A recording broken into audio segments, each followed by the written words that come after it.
Salut à tous, c'est Tanen13 pour une nouvelle vidéo, une review WWE, et cette fois-ci c'est le coffret 3 DVD The Ladder Match de Crash and Burn. On va commencer par mon avis sur les Ladder Match. Comme je l'ai dit dans la première review sur le premier coffret, j'adore vraiment les Ladder Match. Voilà, c'est d'ailleurs ma stipulation préférée. Après je vais pas plus détailler parce que je l'ai déjà dit dans la première review et je vais du coup un peu me répéter. Et voilà, mais ça reste quand même des matchs que j'adore parce qu'ils sont très spectaculaires. Il y a beaucoup de voltige et voilà, et j'adore ça. Voilà. On va attaquer la review avec le disque 1. Premier match du coffret. Match de l'échelle pour le championnat intercontinental incontesté. Shawn Michaels contre Razor Ramon, WrestleMania 10, le 20 mars 1994. On commence le coffret avec vraiment un super match. Ce match a duré 19 minutes 25, qui est une très bonne durée. Un rythme assez lent au départ, mais ça s'enchaîne très vite. Voilà, on voit de très bonnes choses. Après, c'est pas trop dans le style des ladder match assez récents. Voilà, c'est pas dans le style des, par exemple, Eddie Christian contre The Hardy Boys. Ça n'a rien à voir, mais moi j'ai vraiment adoré ce match. Et, et voilà, et c'est au final une victoire de Razor Ramon. Alors que Shawn Michaels avait la jambe bloquée dans les cordes. Il n'a pas pu se débloquer pour empêcher Razor Ramon de remporter le match. J'ai mis la note de 4,5 sur 5 pour ce match. Donc ensuite on passe au deuxième match. Match de l'échelle, Tracy Smothers contre Chris Candido, Smoky Mountain Wrestling, mars 1994. On poursuit avec un match assez court. Ce match a duré 8 minutes 10. Un match vraiment moyen.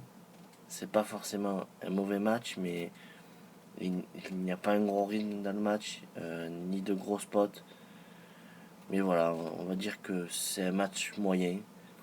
Et c'est au final Tracy Smothers qui remporte le match et les 2500$ mis en jeu. Et à la fin, Chris Candido attaque Tracy Smothers et d'ailleurs lui pique son chèque et le met d'ailleurs dans son style de combat. Donc voilà, un match moyen, j'ai mis la note de 2,5 sur 5 pour ce match. Donc on passe au troisième match. Match de l'échelle pour le championnat des États-Unis de la WCW. Eddie Guerrero contre Six NWO Sold Out, 25 janvier 1997. On continue avec un match d'une assez bonne durée. Ce match a duré 13 minutes 35, ce qui est pas mal, mais on aurait pu avoir. Voilà, j'aurais préféré peut-être qu'il y ait quelques minutes de plus, mais bon, ça reste quand même une durée convenable, on va dire. Après, pour le match, je trouve que c'est plutôt un bon match. On voit de beaux moves. Il y a un rythme sympa, mais rien de fou dans ce match. Je trouve qu'il y a pas trop de folie. Voilà, et d'ailleurs, durant le match, on voit l'arbitre avoir clairement une préférence pour Six, vu que Eddie Guerrero faisait partie de la WCW, et donc il était contre la NWO. Voilà, et au final, on voit que la ceinture est décrochée, mais c'est au final Eddie Guerrero qui prend le dessus et remporte le match. J'ai mis la note de 3,25 sur 5 pour ce match. Donc on passe ensuite au quatrième match. Match de l'échelle pour le championnat hardcore. Mankind contre Big Boss Man à Raw le 30 novembre 1998. On poursuit avec un match vraiment court. Ce match a duré 6 minutes 15, ce qui est vraiment court, surtout pour un match de l'échelle. Voilà, il n'y a pas grand chose à dire sur le match, hormis peut-être la fin où c'est finalement une victoire du Big Boss Man avec l'aide du Rock qui est intervenu dans le match pour attaquer Mankind. Et une fois la ceinture décrochée, il y a le Rock et le Big Boss Man qui se mettent à attaquer Mankind encore, avec l'aide aussi de Shawn Michaels qui était à la table des commentateurs. Voilà, pas grand chose à dire sur ce match. J'ai mis la note de 1,5 sur 5 pour ce match. On passe ensuite au cinquième match. Match de l'échelle pour le championnat de la WWE. The Rock contre Mankind à Raw le 15 février 1999. Alors, ça commence avec le Rock qui rentre sur le ring, prend le micro et se met à insulter la salle. Il se met aussi à insulter Mankind, mais aussi Stone Cold Steve Austin. Je crois qu'il disait que c'était. Il a traité un peu tout le monde de pecno, je crois, si je me rappelle bien. Et juste après l'entrée de Mankind, on voit Stone Cold Steve Austin arriver et se mettre à la table des commentateurs. Voilà. Après, pour en revenir au match, c'est plutôt un bon match. Un match, on va dire, d'une durée correcte. Ce match a duré 12 minutes 48. On voit de bonnes choses dans ce match. Voilà. J'ai bien aimé le rythme du match. Voilà, je trouve que c'était un match sympa.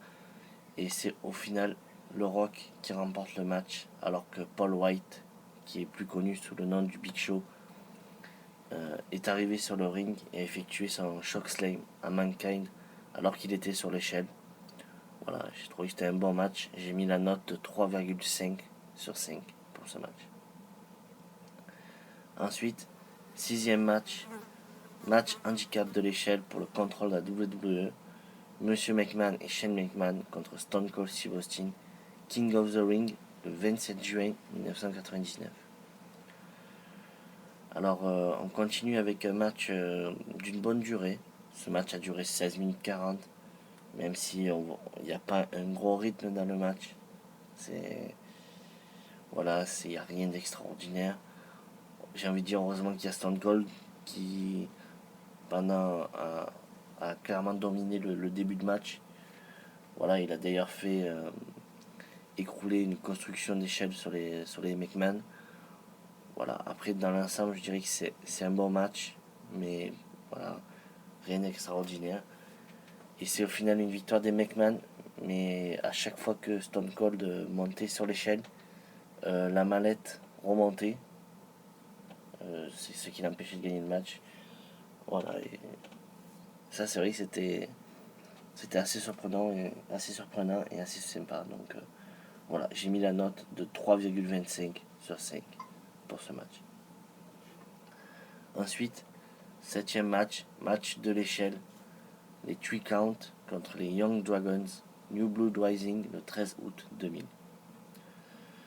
Alors, on continue avec un match avec une durée, on va dire, correcte ou convenable. Voilà, ce match a duré 12 minutes 20. Un match sympa à regarder, mais voilà, il n'y a pas forcément de folie dans le match. Voilà, il y a un rythme plutôt sympa, voilà, ce qui le rend agréable à regarder, mais rien de plus. Ouais, et c'est au final une victoire des 3 Count qui, je crois que c'était, s'ils remportaient le match, ils pouvaient sortir leur deuxième album, je crois. Un truc comme ça. Voilà, j'ai mis la note de 3 sur 5 pour ce match. Ensuite, huitième match du coffret. Match de l'échelle pour le champion tag team de la WWE, Edge et Christian contre The Hardy Boys, à Raw le 25 septembre 2000. Alors on continue avec un match pareil, avec une durée un peu convenable, même si j'aurais aimé un peu plus, surtout avec ce genre de match. Voilà, parce que ce match a duré 11 minutes 45. Mais voilà, je trouve que ce match a eu vraiment très peu de temps mort. Et voilà. Et j'ai vraiment trouvé ce match très très bon.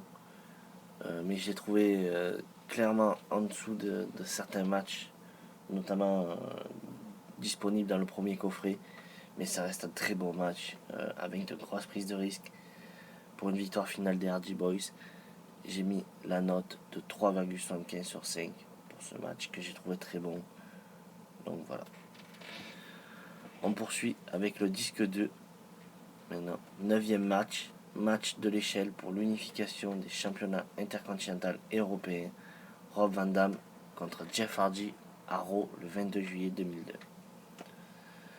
Alors, on poursuit avec un match vraiment court. Ce match a duré 6 minutes 55. Malgré que ce soit court, on voit quand même de très bonnes choses. Voilà, et c'est vraiment dommage qu'il soit si court. Il aurait pu avoir une bien meilleure note. Voilà, j'attendais beaucoup de ce match quand je l'ai vu sur le programme du deuxième DVD. Voilà, et je suis finalement assez déçu. Voilà. Et c'est au final une victoire de Rob Van Dam. Mais je trouve que ça reste quand même, pour le peu qu'on voit, ça reste quand même un bon match. Voilà. J'ai mis la note de 3 sur 5 pour ce match qui, avec un peu plus de temps, aurait mérité bien mieux. Voilà. On passe ensuite au 10e match. Un match de l'échelle pour le championnat tag team de la WWE. Équipe Engel contre Eddie Guerrero et Tajiri. Judgment Day le 18 mai 2003. Alors on continue avec un match d'une assez bonne durée. Ce match a duré 15 minutes 15, ce qui est pas mal. Voilà, j'ai vraiment bien aimé ce que j'ai vu dans ce match, que j'ai trouvé très bon. Voilà, c'est pas un match que j'ai trouvé énorme, mais je l'ai trouvé voilà, très bon, avec un très bon rythme. Il y a de très beaux moves. Voilà, et il y a quelques bons spots aussi. Voilà, et j'ai bien aimé ce match. Et c'est au final une victoire de Eddie Guerrero et Tajiri. Voilà, j'ai mis la note de 3,75 sur 5 pour ce match. Ensuite, 11e match. Match de l'échelle pour le championnat intercontinental. Christian contre Rob Van Dam à Raw le 29 septembre 2003. Alors, voilà, on continue avec un match avec une durée, on va dire, convenable. Ce match a duré 12 minutes 39. Après, bon, j'ai vraiment adoré ce match. Il y a vraiment un très gros rythme dans ce match. Il y a de très gros spots. Voilà, des prises très impressionnantes. De très beaux moves. J'ai vraiment adoré ce match. Voilà, et donc c'est au final une victoire de Rob Van Dam. Voilà, j'ai vraiment trouvé ce match très bon. Mais on va dire, voilà, peut-être un peu en dessous de certains matchs. Notamment comme on a pu voir dans le premier coffret. Voilà, mais ça reste quand même un très bon match. J'ai mis la note de 3,75 sur 5 pour ce match. On passe ensuite au 12e match. Match de l'échelle pour le championnat féminin incontesté de la OVW. Katie Lee contre Beth Phoenix. OVW le 23 décembre 2006. Alors le premier match de l'échelle pour les divas à la WWE, il me semble. Il me semble qu'ils avaient dit ça, Christophe Ajus et Philippe Chéreau. Même si c'est pas vraiment à la WWE, puisque c'est en fait à la OVW, mais qui à l'époque était une succursale pardon, de la WWE. Voilà, on poursuit avec un match un peu court peut-être, même clairement court. Ce match a duré 8 minutes. Voilà, mais après, ça reste un match moyen. Mais voilà, c'était quand même sympa de voir un match de l'échelle avec des divas. Voilà, personnellement, j'avais jamais vu ce match. Voilà, même si voilà, il y a rien d'exceptionnel dans ce match, mais j'ai quand même bien aimé. Pour au final une victoire de Katie Lee, j'ai mis la note de 2,75 sur 5 pour ce match. On passe ensuite au 13e match. Match de l'échelle Money in the Bank. Mr. Kennedy contre CM Punk, contre Edge, contre Finlay, contre Jeff Hardy, contre Matt Hardy, contre King Booker, contre Rangerton. WrestleMania 23, le 1er avril 2007. Alors on poursuit avec un match d'une très bonne durée. Ce match a duré 20 minutes. Voilà, ce qui fait qu'on peut voir beaucoup de choses. Après, j'ai vraiment trouvé que c'était un super match. Il y a un très gros rythme, des super spots, avec notamment une prise énorme de Jeff Hardy sur Edge. Voilà, on voit même Matt Hardy presque, voilà, il est même apeuré quoi. C'est un truc de fou. J'ai vraiment adoré ce match que j'ai trouvé très bon. Mais enfin, j'ai tout adoré. Pas vraiment adoré parce que c'est vraiment un très bon match et et c'est un match de qualité. Mais voilà, clairement en dessous de certains Money in the Bank. Voilà, mais ça reste quand même un très bon match. Et c'est au final une victoire de Mr. Kennedy. J'ai mis la note de 4 sur 5 pour ce match. Ensuite, 14e match, match de l'échelle pour le championnat tag team de la WWE. The Hardy Boys contre The World's Greatest Tag Team, One Night Stand le 3 juin 2007. Alors, on continue avec un match d'une très bonne durée. Ce match a duré 17 minutes 38. Voilà, j'ai vraiment adoré ce match. Un gros rythme, quasiment aucun temps mort. De gros spots avec de grosses prises de risque. Notamment une prise énorme de Shelton Benjamin sur Matt Hardy. Voilà, j'ai vraiment adoré ce match pour au final une victoire des Hardys. J'ai mis la note de 4,5 sur 5 pour ce match. On passe maintenant au 15e match du coffret, match de l'échelle pour le championnat intercontinental. Jeff Hardy contre Carlito à Raw le 10 décembre. Il y a eu un bug.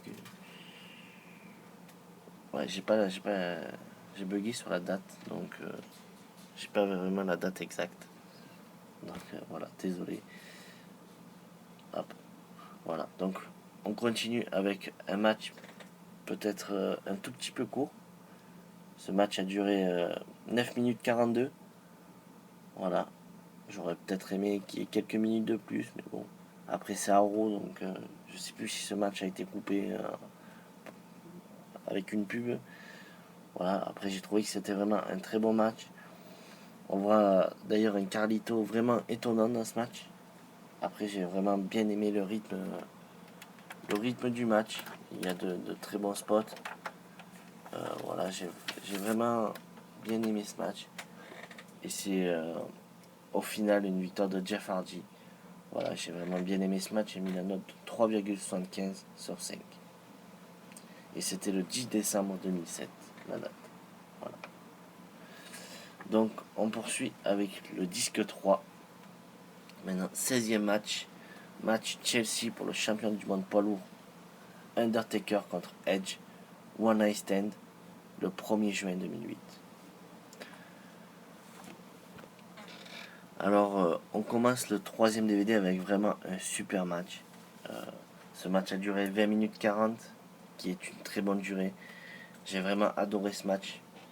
Même si le match a mis un peu de temps à prendre de la vitesse. En même temps, au début, c'était l'Undertaker qui imposait son rythme. Mais une fois le match, j'ai envie de dire, enclenché, il y a eu un très bon rythme. Voilà, des spots énormes. Voilà, vraiment, il y a de gros spots dans ce match. Avec des prises très impressionnantes. J'ai vraiment adoré ce match. Et c'est au final une victoire de Edge, alors qu'il a eu l'aide de sa fameuse Familia en 2008. Donc voilà, j'ai mis la note de 4,25 sur 5 pour ce match que j'ai vraiment adoré. Voilà. Donc ensuite, on passe au 17e match. Match de l'échelle pour le championnat du monde poids lourd. Chris Jericho contre Shawn Michaels. No Mercy, le 5 octobre 2008. Alors, on poursuit avec un match d'une très bonne durée. Ce match a duré 23 minutes 05. Voilà, j'ai vraiment adoré ce match. Il y a eu un gros rythme qui s'est installé. Voilà, de gros spots. Beaucoup de tension aussi dans ce match.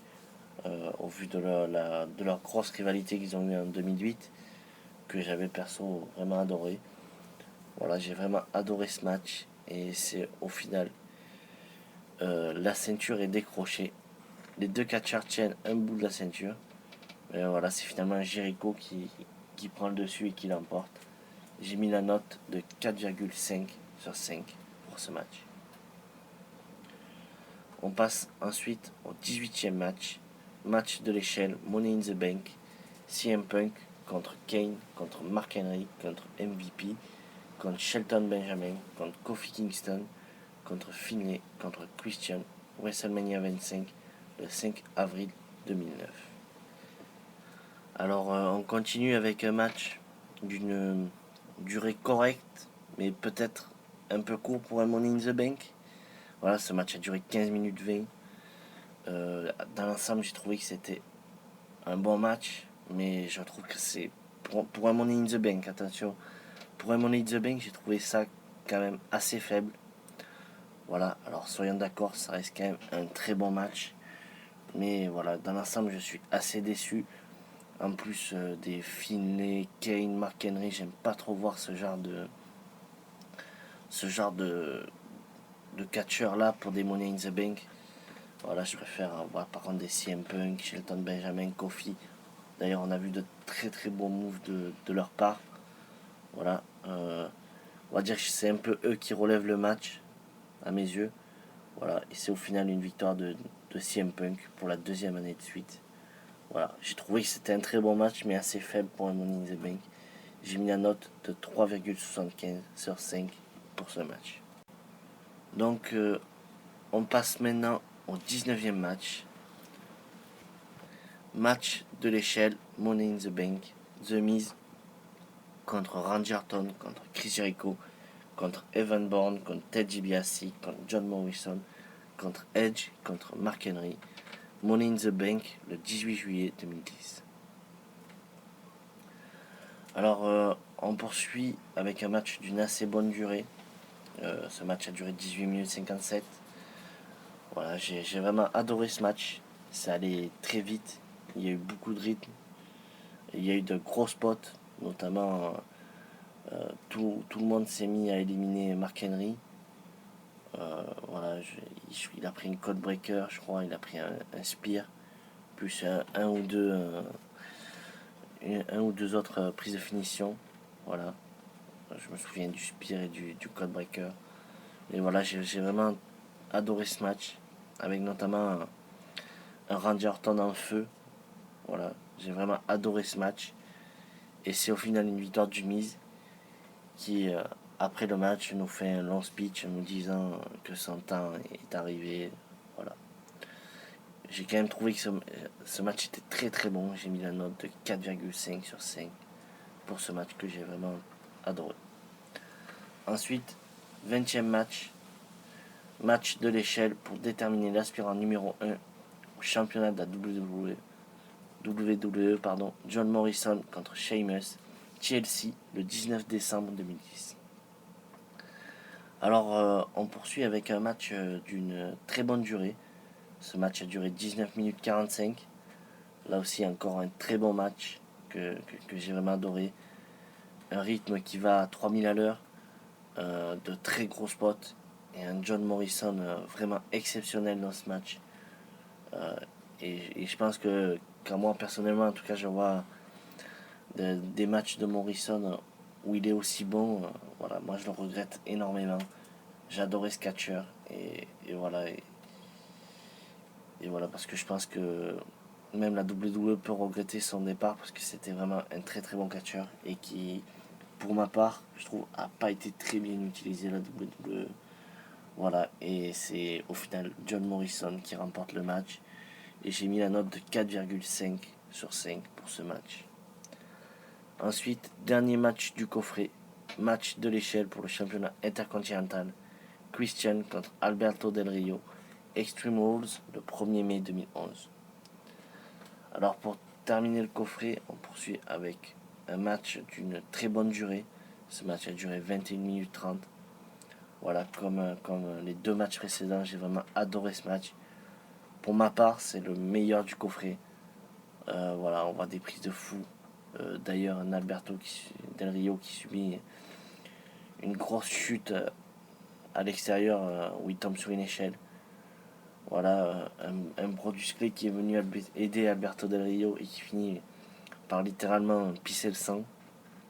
Voilà, j'ai vraiment adoré, et surtout la fin avec l'arrivée de Edge qui arrive en Jeep pour klaxonner et qui distrait Alberto Del Rio et qui du coup Christian en profite. Voilà, j'ai vraiment adoré ce match. Voilà.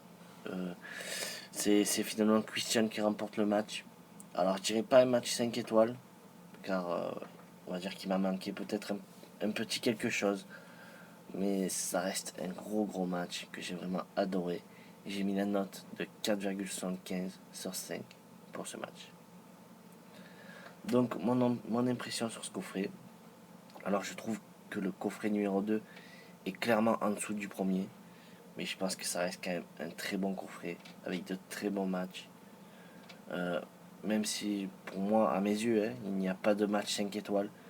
Ce qui est un peu dommage, mais on va dire que, hormis peut-être le c'est le Mankind Big Boss Man, il n'y a pas de mauvais match. Voilà, donc, et c'est pour ça que je trouve que c'est un très très bon coffret. Et j'ai mis comme note globale 3,75 sur 5 pour ce coffret. Donc voilà, c'est fini pour cette review. J'espère qu'elle vous aura plu.